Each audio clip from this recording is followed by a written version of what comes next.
Let's talk audition strategies. You're a voice actor. You're an entrepreneur. You're a VOPRENEUR. Welcome to the Everyday VOPRENEUR podcast, your guide through the business of voiceover. Having your voiceover demos easily playable and downloadable on your website is essential. The VoiceSam player lets you do that across any device and browser. There are also options for adding play buttons in your email signature, tracking your listens, and even putting videos in your demo player. Sign up now at voicesam.com/Marc Scott and receive an instant $25 credit. For full details and to claim this offer, visit voicesam.com/Marc Scott. The VOPRENEUR podcast. Hey, it doesn't suck. Not as funny as Conan. Not as cute as Seth Meyers. Not as smart as Colbert. But he's one of us, and that counts for something. Here's Marc Scott, the original Everyday VOPRENEUR.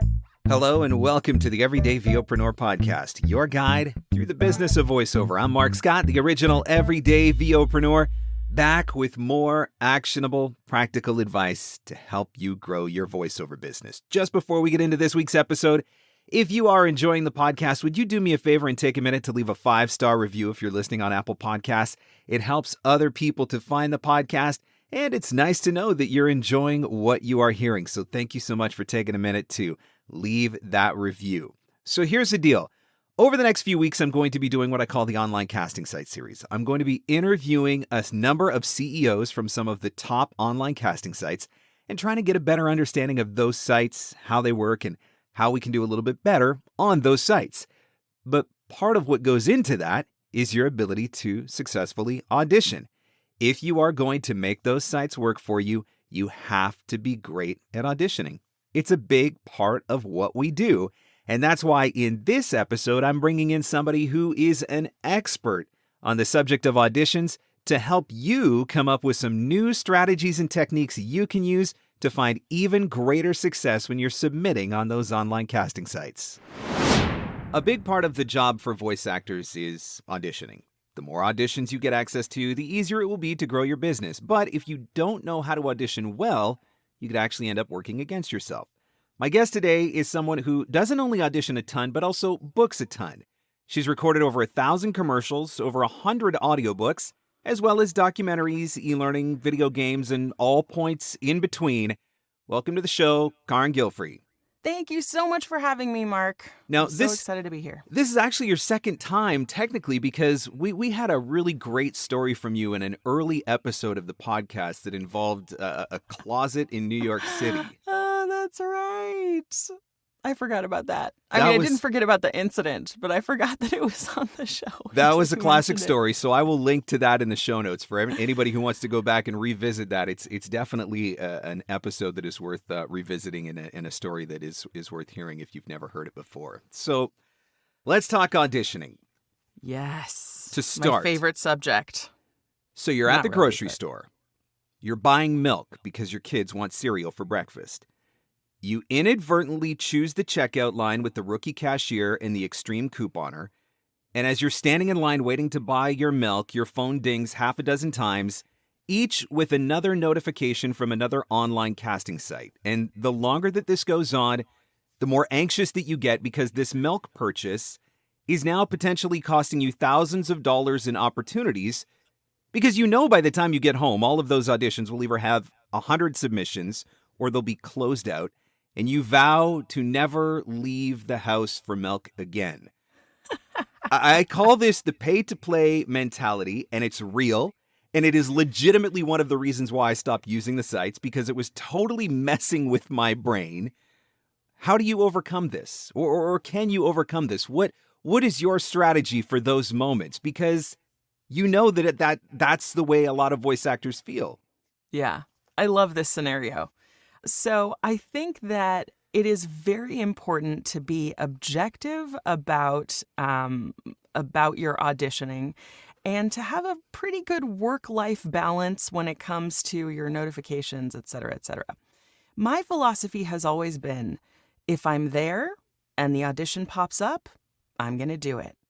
If I'm out of the house, if I'm away, there are always going to be 50,000 more auditions tomorrow. Mm-hmm. So don't put so much weight on auditioning, immediately right there at that second that it comes in, that you can't live the rest of your life. Sometimes it's not buying milk. You're in a session. Yep. And you're in a 3-hour session or a 4-hour session, and you just can't get to it in time. And you just have to kind of let it go. So when I do presentations, I do a little gif of Elsa saying, let it go. Well, because... And that goes for auditions after you submit them, too. You do your best. You do the best job that you can in the time that you can, and then you let it go and you don't think about it. Because you will see, I've seen stories and pictures and whatnot on social media of voice actors who are literally like sitting in their car with a clip-on microphone recording into their phone to get an audition submitted because they don't want to miss it. And I'm like, I understand you don't want to miss it, but what kind of impression are you making by submitting an audition you recorded in your car on your phone? Exactly. So especially on online casting sites too, they are auditioning both you and your home studio. Yeah. So it's because 99.999% of the time, especially during, post-COVID days, all of these jobs record from home. So they want to know what your actual setup sounds like at home. I have actually stopped bringing my travel equipment with me when I go away for a weekend. If I'm going to be gone for like a week or more, which doesn't happen hardly ever, but if I'm going to be gone for a long time, I bring a travel setup with me and I let everyone know that I have my travel setup. But I actually don't even audition if I'm gone for a weekend because it doesn't help me. And now that I'm doing a lot of high-level work with like big national brands and things like that, my clients really need professional, perfect sounding audio, and I can't really get that in a hotel. So if I have a session that needs to be booked, I just book out a real studio. Yep. And that's worth it to me versus, trying to make something work in my hotel room, which is not going to sound as good.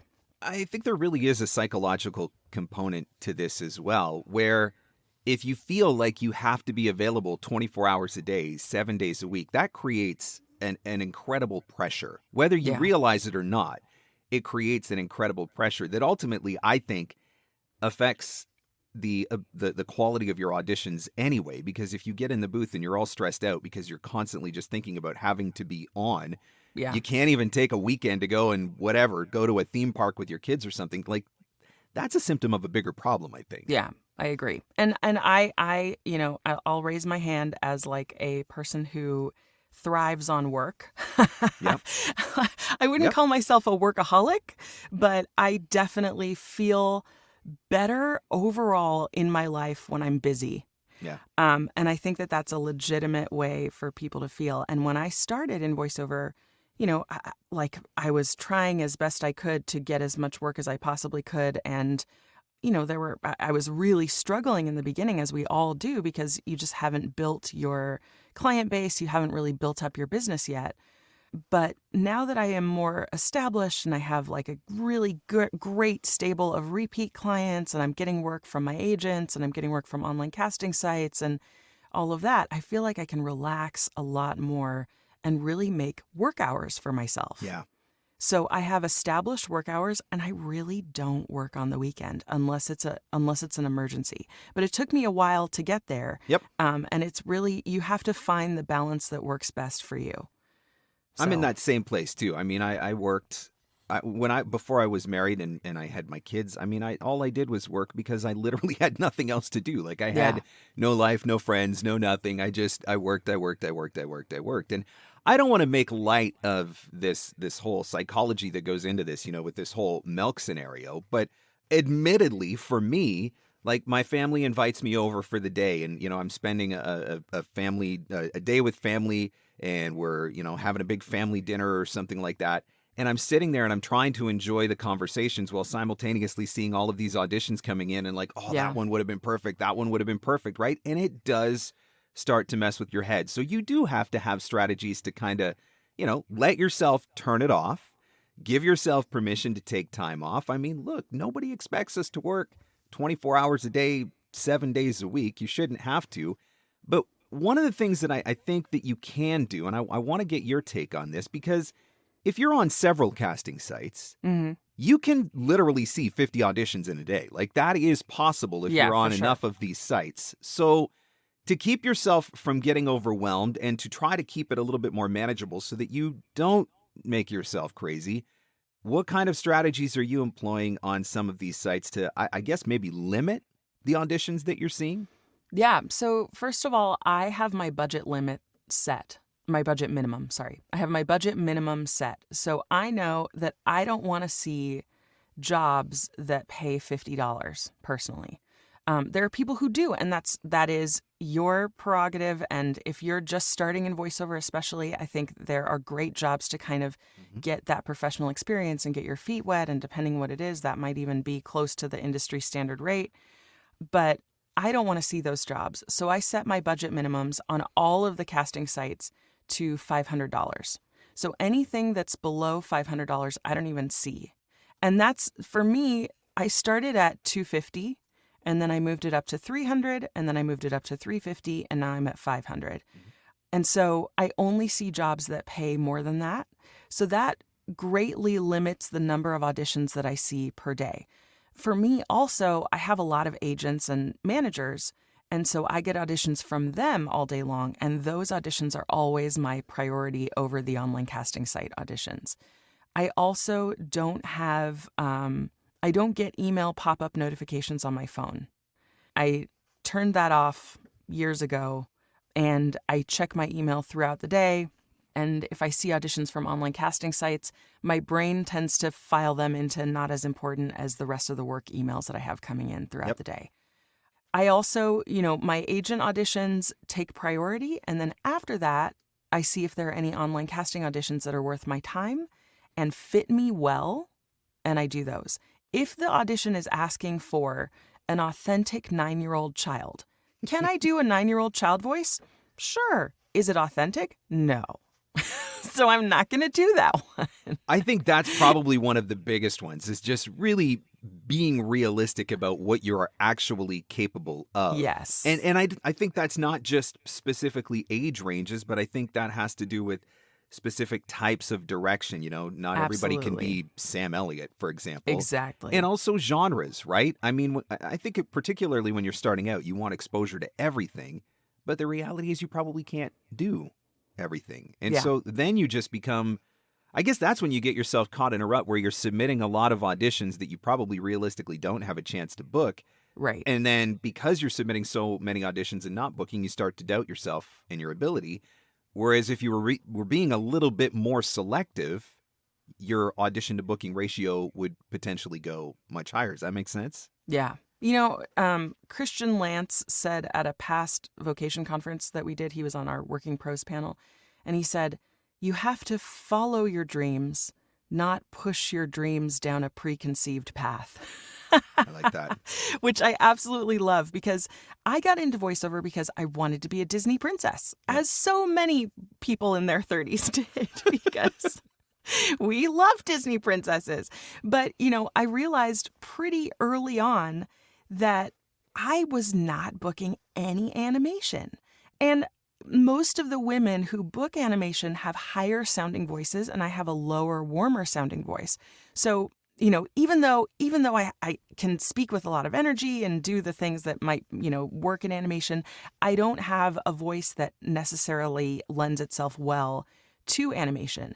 I found out that my voice is very well suited for commercials and for instructional videos. I have I love medical text and weird words because I'm an opera singer, and so weird words come pretty naturally to me. Mm-hmm. So I found that I can do medical narration pretty well. But there are just certain things that I'm not great at, like animation. Yep. And so now when I see animation auditions come in, I tend to file those kind of at the bottom in my mind, and the ones that are commercials that are really good that I know that I will do well in, those I do first. I think part of this comes from working with a really good coach as well, because if you're working with the right coach, they should be giving you some sort of indication of, I think this is where you should focus, or you know what, you're not ready for this genre yet, but you can do this genre. Like, they can give you a little bit of guidance there. And I guess what demos you have makes a big difference in what you're going to audition for as well. Yeah, I mean, the demos on online casting sites are literally like an algorithmic tool to match you to the jobs that are posted. So that's the one thing that I tell people. If you want to work in specific genres in voiceover, you must have at least a sample that is tagged in that genre, Right. so that you will match when the job is posted according to the algorithm to that job. So that doesn't mean that you have to make like 13 fully produced $1,800 demos right out the gate. Right. You don't have to do that. You can say like, I really think that I want to work in radio imaging or something. Let me just do a really quick like station identification sample, like just 15 seconds just to put it up on an online casting site so that I match to that job when it comes in. Then when you see like, oh my gosh, I really love this work, I'm going to go and make a really fantastic radio imaging demo with a demo producer who's really good at making radio imaging demos. So that's a way that people can kind of save on cost as well. Dip your toe in rather than breaking the budget out of the gate on everything. You grow as you go, and you do what you can with what you have. Yep, absolutely. The best job you can with what you have. Yep. Auditioning is obviously a big part of what we do as voice actors. The more audition opportunities that we have, the more chances we've got to book voiceovers. The more voiceovers that we book, the more money that we're going to make. So, what do we want to do? We want to get more voiceover auditions. How do we get more voiceover auditions? Well, the answer isn't just to sign up for more casting sites or to just go out and get more agents. We also need to learn how to market. When you learn how to market your voiceover business, you open yourself up to a whole new world of audition opportunities because you are going to have clients that are going to be sending you auditions on a regular basis. The more clients, the more rosters that you're on, the more auditions you're going to see. How do you get on those rosters? How do you go out there and find those clients? How do you open yourself up to get even more audition opportunities? You've got to learn how to market. And that's where Voiceover Marketing Playbook comes in. Voiceover Marketing Playbook is out now through September 15th, 2022. This is the complete program that you need to learn how to find your own voiceover leads, build your own client base, and become the consistently working voice actor that you want to be. You can find all the details on the course at voiceovermarketingplaybook.com. Remember, it is only available until September 15th, 2022. And the details are at voiceovermarketingplaybook.com. Now back to our show. All right, so we're auditioning. We're on the sites. We've narrowed our focus down a little bit. We've determined, maybe we've set budget minimums. We've chosen genres and all of that sort of stuff. Now, I've talked to voice actors who are literally cranking out, and particularly on online casting sites, they're cranking out auditions every 5 minutes. And I've spoke with voice actors who are spending half an hour or more submitting the, quote unquote, perfect audition. What is your strategy for efficiency while still making sure that you're submitting quality? Great. That is a great question. Well, obviously, just logically, when you're first starting in voiceover, everything's going to take you a little bit longer than somebody who's been doing it for a long time. That said, when you audition in person, so it used to be, back in the day, BC. I remember those days. Before COVID. We used to go to auditions in person, in New York at least. And, literally you would walk in, you would not see the script at all. Sometimes it's like a secret. So you wouldn't see the script until you walked into the recording studio and the script was on the music stand in front of you. Yep. And you put on your headphones, you take a quick look at it. The director gives you a little bit of direction, like, hey, make it friendly and conversational. And you're like, great, I've never heard that before. But so what's your definition of conversational while I try to do that? Exactly. So you literally cold read the script. They're like, that's great. Can you do it again, but this time with more of a smile? And you're like, great. You read it again, and they're like, thank you so much. And then you walk out. Yep. Every single person does that. The entire process takes less than 7 minutes. Yep. And you're done. When I saw how fast in-person auditions with real professional casting directors went, I said to myself, why am I spending many, many minutes agonizing over, oh, should I make this have an upward inflection or a downward inflection? It doesn't matter. Literally, the clients are listening at first to the first 3 seconds of your audition. No joke. 3 seconds, maybe 10 seconds. And then they move on to the next person, because the first thing they're listening for is, do I like the sound of this person's voice? Yeah. And does it fit with what I have in my mind? Yep. After that, they might say, okay, these 5 people are my favorites. Let's listen to their entire audition. And even so, they might only listen to the first 10 to 15 seconds until they've narrowed it down to 2 people. And then they're like, all right, let's listen to their first take. Let's listen to their second take. Let's choose the person that we want.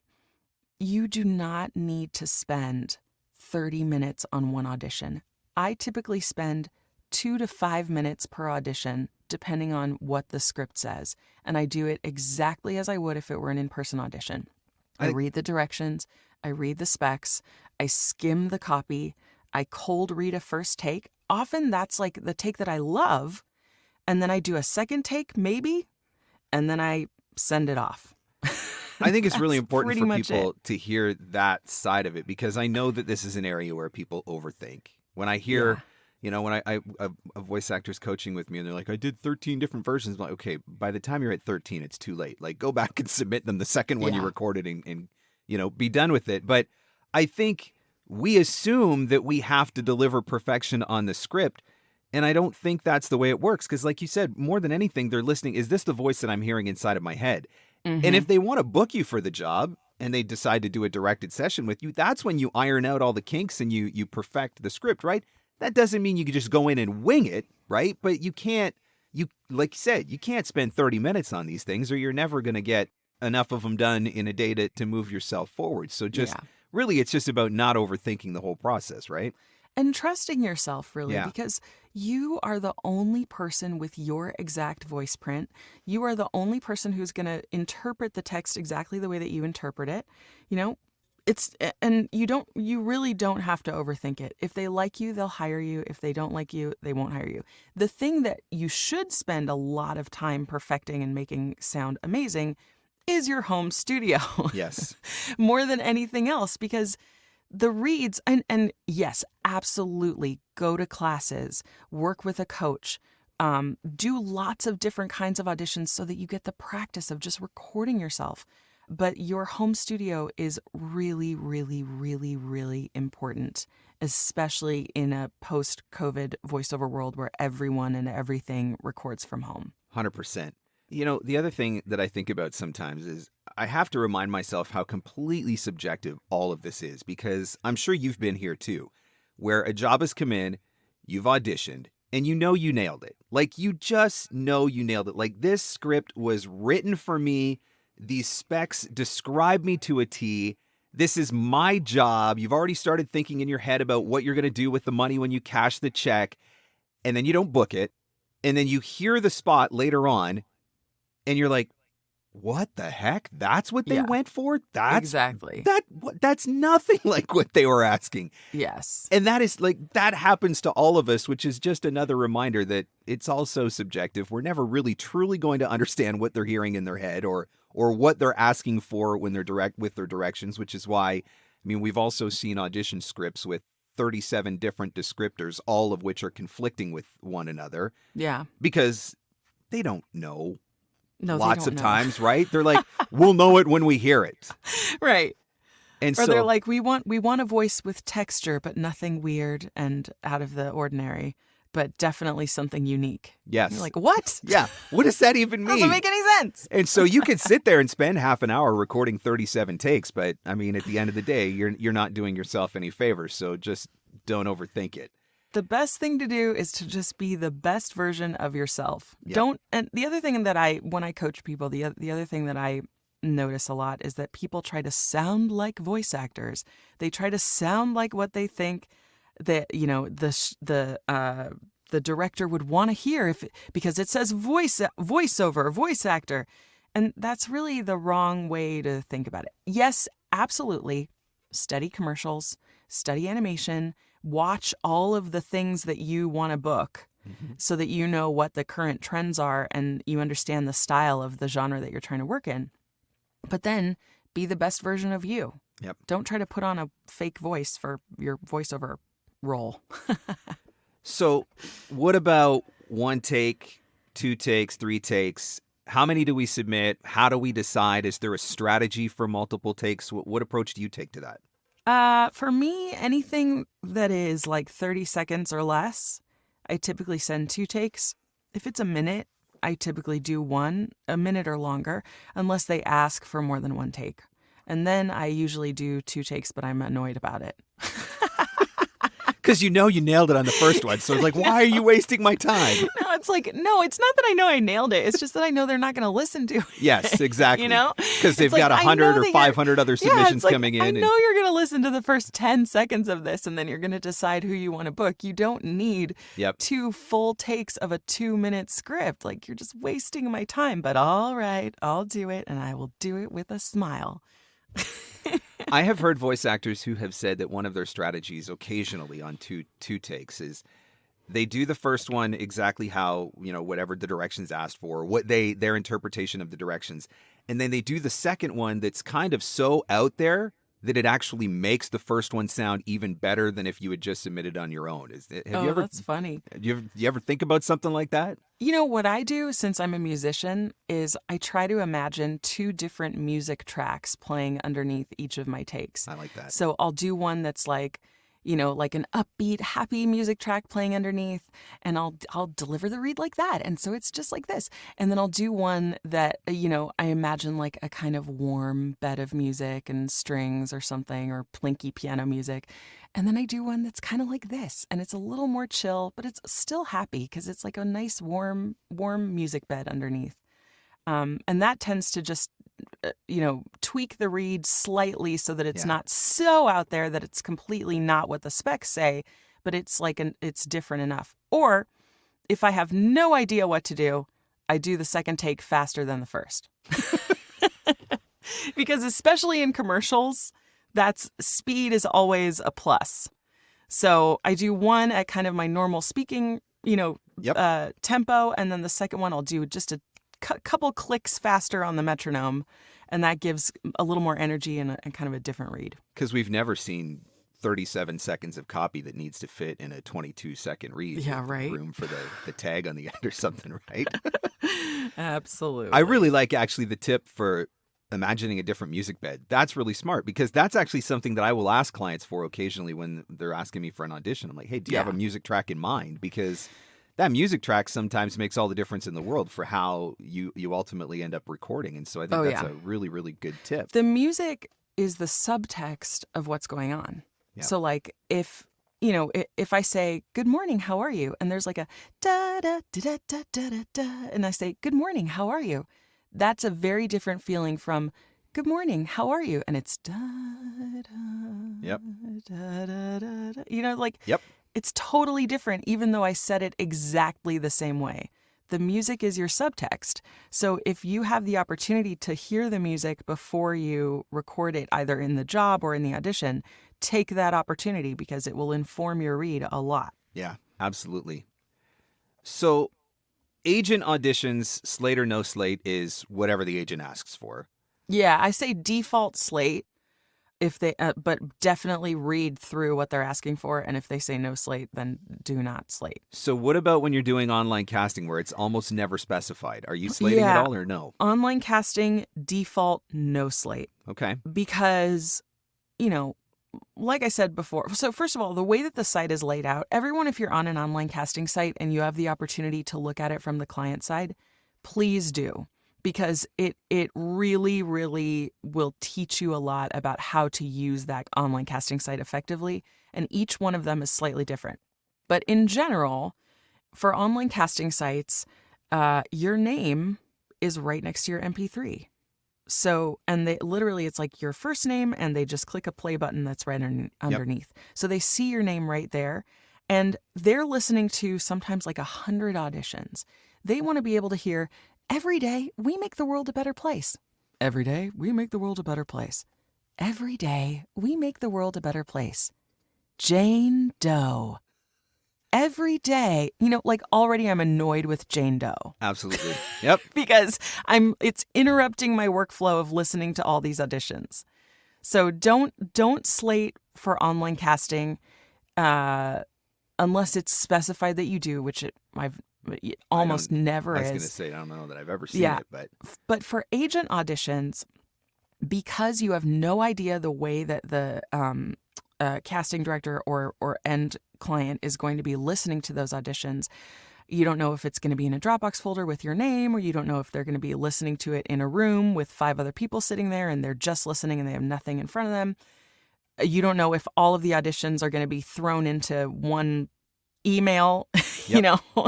Like, so definitely, and your file name could get messed up. Like, it's just not as streamlined as an online casting site where all the auditions are in one place. So default slate, always slate, unless they ask you not to. Yep. All right. Now, I think you kind of answered this one earlier when we were talking a little bit about how you used to audition in person, and you've translated that into doing online auditions. But I'm just curious how much, if any, script analysis you're putting into these casting sites when you know that a clock is ticking, because there's literally 100 other people submitting at the same time, and if you don't get in first, you're last, and that whole thing. Are you just kind of cold reading and whatever comes out, or is there, do you do a dry read and then record the second take, or how are you approaching it from that standpoint? I almost always cold read, Okay. but I will add a little footnote on that and say that is the process that works for me. Yes. That is not necessarily the process that works for everyone, and each individual person has to find the way that is most efficient and feels best to them. So you don't need to do exactly what Marc Scott does. You don't need to do exactly what Carin Gilfry does. You need to do exactly what feels good to you.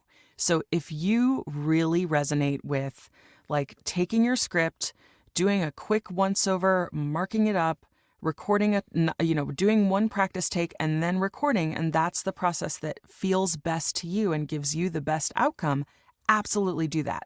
For me, I feel like I give my best reads when it's spontaneous. Before you've had time to overthink it. Before I've had time to overthink it. Yeah. So if I do a lot of analysis, I find myself second-guessing myself as I'm reading through it.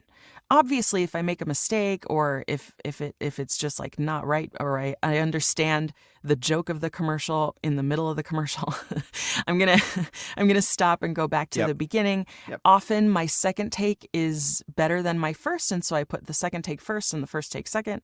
But I typically don't analyze. I don't mark up my scripts. I don't print out my scripts. That would be extremely expensive. Ink and paper. Yes. Trying to save the environment. That's and right. Our pocketbooks here. So I typically just open it up, read the specs, skim the text, and then just hit record and cold read a first take, and then do a second take, and then I'm done. I think there's a comfort level that comes with experience too, right? After Absolutely. You've done a certain number of auditions, you start to get into a groove. You start to be able to recognize key points from the script. And I think that comes after some coaching too, right? Where coaches will tell you to look for this or that, make sure you hit the brand name, all that sort of stuff. And so and also we're just when was the last time any of us read out loud? If you're not a voice actor, when, in 12th grade, if you're reading to the class, Yep. When is the last time you really read something out loud? Maybe if you read to your kids, but a lot of people don't have practice reading out loud. So you have to practice that in order to get good at it. Yeah. Now, almost 10 years in, you can put anything in front of me and I can read it without mistakes, probably 95% of the time. Yep. But it took almost a decade to get there. So. Yep. Yeah, I had to do a lot of e-learning before I finally got to that point where I was like, I can just sit down and kind of read through this and, minimal mistakes on a 5,000-word script, and it kind of feels good. Especially considering how much I stunk in the beginning, right? So it's nice to know that I got better over time. But isn't that wonderful? Yes. We all were terrible in the beginning. It's a really good measuring stick for your improvement, I think. The number of edits that you ultimately end up making, and you get to see how much better you've gotten with your reading over time. Yes. Forget reading out loud, just reading in general, right? I mean, how many people for me, I'll rather sit down and read a book than watch Netflix, but I know that I'm probably in the minority. So for a lot of people, this might be the only reading they do is when they go into the booth and record their auditions. So Yeah, I am like a 100% auditory learner. Mhm. I am not good. I do not enjoy reading. Yep. I do like reading out loud, but I don't enjoy reading for fun. Yeah. The first book I ever read all the way through was Harry Potter in college. Still never read Harry Potter. Oh, Never seen the it's movies fun. either. Don't know anything. Oh, well, I'm, then you won't be spoiled when you do decide to finally read it if you want to. I'm so out of the loop. So when it comes to online casting sites, I know that one of the tricky things that brings in strategy is that a lot of these sites on a lot of these jobs provide budget ranges. And so we are left trying to figure out, do I bid low and try to win on price? Do I bid high to offer a perception of value? Am I doing the Goldilocks thing, quoting just right in the middle? Or what do we do? What is the strategy that works, or is there a strategy that works? There is actually a lot of information about this. Some of the online casting sites have posted blogs and done statistical analysis of what sells. And it turns out underbidding is not the best way to go. Statistically, according to data, underbidding is not the way to go. Bidding middle to high is the way to go. And often, people who bid above the budget get the job. And that is because we as humans have this bias where we think premium price equals premium value. Mm-hmm. So if someone is, if the budget range is $250 to $500 or something, and you bid $600, and your studio sounds great and you deliver a great audition, the client might go, "Oh, gosh, this person bid $600. They must be like a real professional." And so they hire you over the person who bid $250 because it's only $100 over the range that they set, and they think they're going to get like an absolute pro, even though they cost a little bit more. I think it's so important for voice actors to hear that, because I know that for a lot of people, particularly newer, the default is to try to win on price and go low, right? And it backfires. Yeah. If they say they have a budget range of $250 to $500, they have a budget range of $250 to $500. Yep. If they had a fixed price, they would have said, "This is our fixed price." Yes. They have the option to do either. So don't feel like they don't have it. Also, these companies make, a lot of money often. Often, yes, So they do.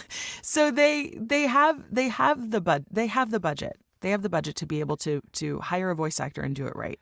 And they're using that budget, in a way that lets you, I don't know, just bid middle to high. You'll be fine.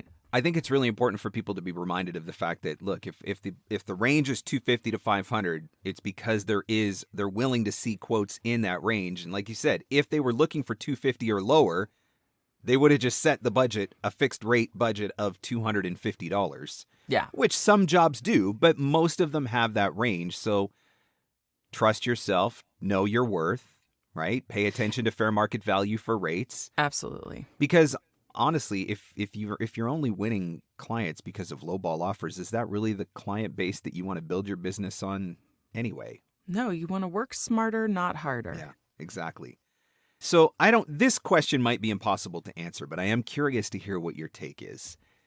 Is there an audition to booking ratio range that we should be looking for? And I recognize that certain talent, that ratio is going to be a lot better than other talent. But, if I've submitted 1,000 auditions and I haven't booked anything, that's probably an indicator of a larger problem.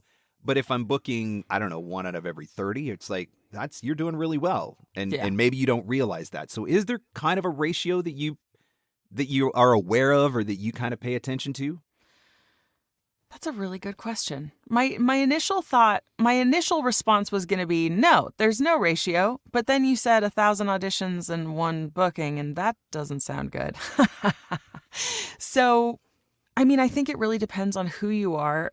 And I think that if you are, so I would say that probably like the pros book something every 10 to 30 auditions. Okay. The people who are professionals Yep. book something every 10 to 30 auditions, which means if you're submitting, 50 auditions a week, you should be booking 1 or 2 jobs a week. Yep. From your auditions, not just repeat clients. So if you are, not doing that well, it might be time to look into why. Is it because you're auditioning for the wrong kinds of work? Is it because you are not hearing your voice the way that clients are hearing your voice? Is it because your home studio is not great? Yeah. Is it because, you accidentally flipped something on your interface that now is making all your auditions sound bad, but you can't really, you're not listening back, so you don't know. I would say if your audition to booking ratio is like 50 to 100 or more per booking, take a good look at what might be the problem and do your best to try and take steps to address it. And I think it's important that we actually do look at, we look internally, because I think the default is often to just blame the casting sites, right? Oh, these stupid sites, there's too many people on them, there's too many people submitting auditions and whatever. And I mean, maybe there's a little bit of a case to be made for something like that because there's a lot of competition. But if you're consistently submitting a lot of auditions that are going nowhere, like you said, it's got to be, maybe it's read-based. Maybe it's because you've been trying to bid too low. Maybe it's because your studio's not good. But it is important to take a look inside. Or maybe it's because you're submitting auditions like as the 45th or 50th person who's submitted because your profile is not optimized on the sites. Yep. Which is another thing. You want to optimize your online casting profile in a way that makes you get the auditions before other people do. Because there is really the people who audition first tend to book more often than the people who audition later. Yep. And that can be really frustrating on a site like Voice123, where people seemingly get auditions in the middle of the night and already 50 people have auditioned for it. Well, that's for several reasons. We could literally spend like 3 hours in a whole class, which I have done at various conferences, talking about that. But basically, it could be because you don't have enough stuff on your profile that matches to jobs. Yep. It could be because you don't have enough likes on your profile because you're new or because you just aren't submitting high-quality auditions that match you well. And it could be because you're not paying enough for a membership that gets you auditions before other people. Yep. So those are kind of the 3 things to look at. Although I think it's important to note that membership tier, I mean, yes, that's a factor, but it's also worth noting not all casting sites do have membership tiers. Absolutely. Which means that there are things that you can do on your profile, whether it's in the copy that you write, the demos that you post, the way that you label your demos and things of that nature. So there are things that you can do, we'll call it on-page SEO, I guess, that can make a difference without just immediately having to go and pay the whatever the platinum prices of these sites right now, thousands and thousands of dollars or whatever. Yes. So. All right. Any other final pro tips that you've got for us from auditioning, trying to get the most out of these online casting sites? So one thing that I think everyone should look into, if you haven't, and just see if you like it, you don't have to do it if you don't like it, is a recording technique called punch and roll. Yep. It is my favorite only way that I record now. And basically, in a nutshell, the technique is when you make a mistake, instead of keeping the recording going and repeating the line again and again and again, and then stopping the recording when you're finished and editing everything together into one final take, instead, with punch and roll, when you make a mistake, you stop the recording, you put the playhead back to the last good place, so probably like the last time you took a breath or a nice pause at a period. So you put the playhead there, you take a breath, you hit record, and you record over the mistake and keep going until you make the next mistake. You stop the recording, go back to the last good place, take a breath, hit record, and record, keep going until you make a mistake again.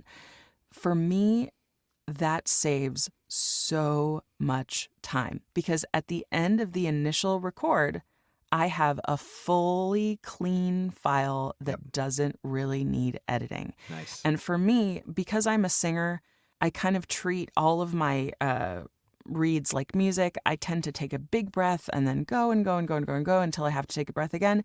And I literally stop the recording, take a nice big singer breath, go, go, go, go, go, go, go. Of course, taking like little natural breaths if I need to and leaving them in if it calls for it. But I really don't edit after the fact. And that saves so much time on auditions. It saves so much time when I'm actually working on a job. And it means that I can like go make dinner for my kids sooner than I would otherwise.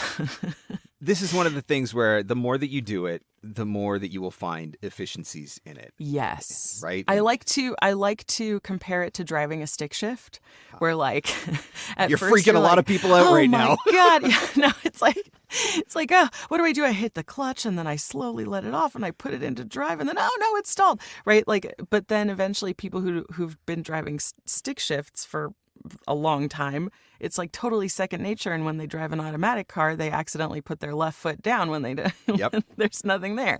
You just get so used to it.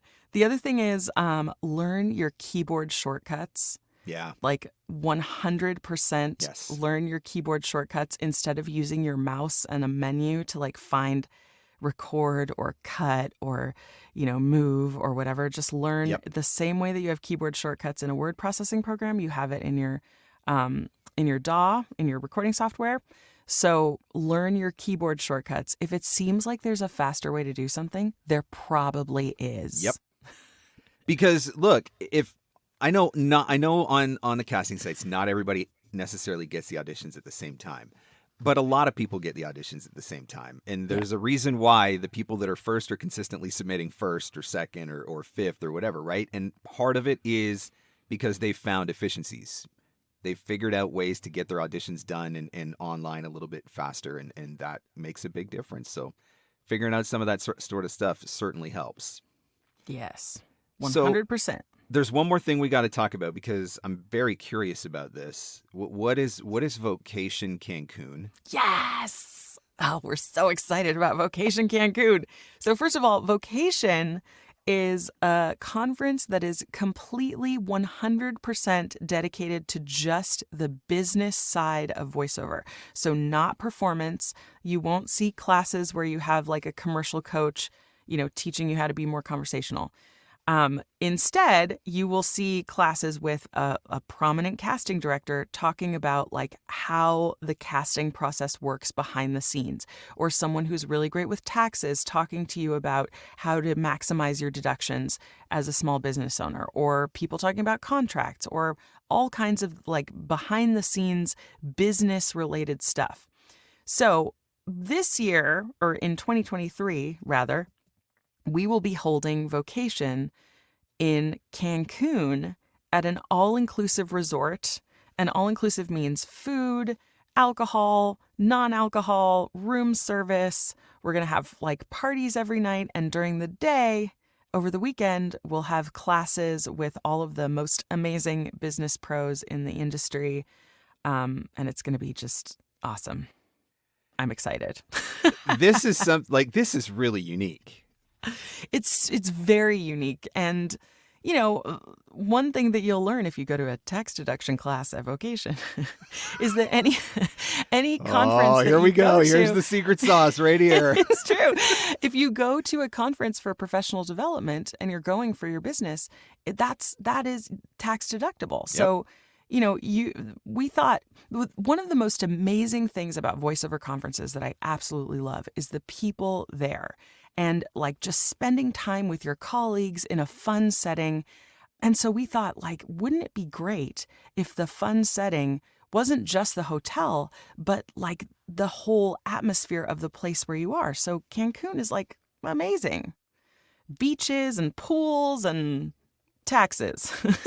And I'm looking at it and I'm seeing dates in February and I'm like, yes. I don't know. Do you want to be in New York or Boston or somewhere in February, or do you want to be in Cancun in February? Exactly. Like, that's like when I did my e-learning demo with Ann Ganguza, I did it in February, and I was like, do I want to be in Canada in February or do I want to be in LA in February? Exactly. Oh, what if I fly to LA to record the demo, turn it into a mini vacation, and write the whole thing off as a business expense because I'm there to record a demo? right? And you were legitimately there to record a demo. Yep.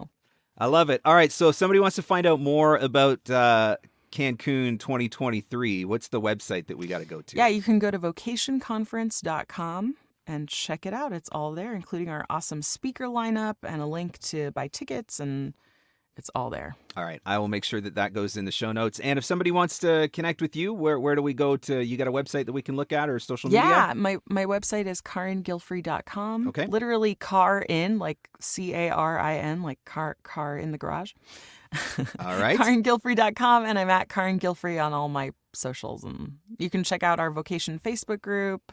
And, I do a lot on Facebook. It's fun. All right. I'll link to all of that stuff in the show notes as well. Well, Carin, thank you so much. This has been fantastic. And I think, we were approaching this from an online casting angle, but a lot of the tips that you gave are just relevant to auditioning, period, across the board, and I think one of the biggest ones is just trusting yourself and not overthinking it, and just relax and do the thing that you're supposed to be in the booth doing in the first place. So thank you so much for the wisdom and for the tips that you've shared. I know this is going to be helpful to a lot of people. How does it feel to know that you're on a podcast creating more competition for yourself by teaching them how to audition better? Oh my gosh, I just feel like good information is good information, Yeah. and the more that it can be spread, the better off our entire industry will be.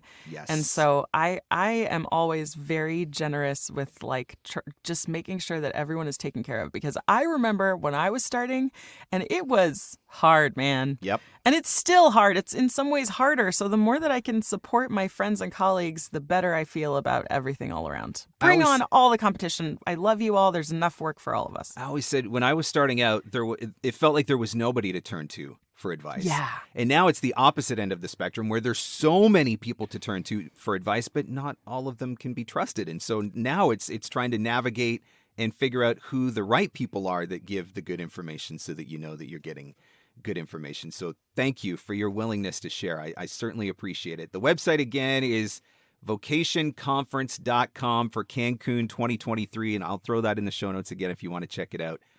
Thank you, Carin. I appreciate it. Thank you. Carin really does offer up a number of great tips in this interview, and I'm really thankful that she took the time to share some of them. Some of the big takeaways for me, first and foremost, just not overthinking it, which I think is something that we all do. We want to make a great impression. We want to put our best foot forward. And sometimes we just spend too much time trying too hard, and we really don't need to, or we really shouldn't be doing that. We just need to trust ourselves, trust our training, trust our ability, submit the audition, and forget it. I also thought it was really interesting what she had to say on the quoting strategy, where so many tend to think that they've got to quote low to book the job. Maybe quoting high is what is actually going to book the job. I thought that was a really cool tip as well. Did you enjoy this episode? Did you learn anything from this episode? If you did, could you do me one quick favor? Could you share it in your Instagram stories and let me and Carin know that you are listening and learning? I would really appreciate it. You can tag me at Marc Scott, and you can tag Carin at Carin Gilfry, and I will put that in the show notes so that you can find that. Thank you so much for doing that.